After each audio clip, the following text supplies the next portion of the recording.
السلام علیکم ملګرو راغلی و کراچي له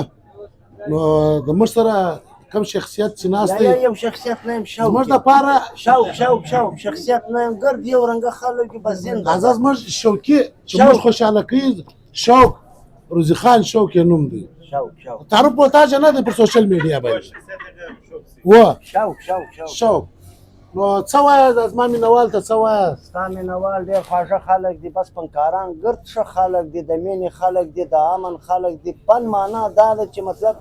موږ به قوم ته وروره ښه پازیټیو د امن پیغام ورکړو که نه د دریا معنا خوشحالي ده د بانډار معنا خوشحالي ده د ګیپي معنا خوشحالي ده دا موږ ته سچای راکوي د دې معنا له خوشحالي ده دا د ګرد کام خدمت کوي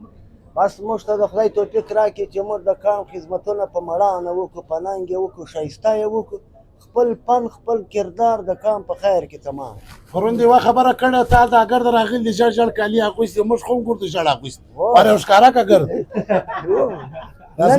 نن د سړی بې ګوبره یې درکړې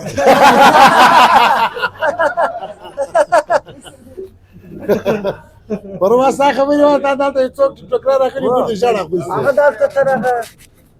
یو خو دا ستی ګروپ دی دغه واب زوی نه تر دې له مخه بل ژړ ګروپ راغلی وی په کوټه کې چې هغه د یا وایه دې ته اپروټ چې ولاړ د خپل دوکان مشهور ازمان هلک هر څوک چې دی د وطن پښتون سړی دی داسې اختلاف په یو څوک هم نه سره هغو داسې ژړې جامې کړې وې زما زامنو سړی به یې په کرجن سندیانې یا ګپې په خامخا کوو توین موین به نه کوو خوند به اوس چیرې ځو اوس نو ځو د سلیم باچا انعام ماښام ښه ګپه وکړه ما څه ولې 80,000 راکوي 1.5 لک کار شوې بس په دا کې زموږ احساس دا که نه ستا موږ خو هم د دغه یا بس مه یې شروع خامخا بار وخت پیسې نه ګټو خوند به خوند به خو وروره دا خلکو خدای خبر دی څه وخت سفر کړی مطلب ته خپله وایه چې 12 کاله بعد کراچي له یا بس خوند به پوره خو سیند ښه دی موږ یې ځای کړي دا دونه کام ته یې ځایونه ورکړي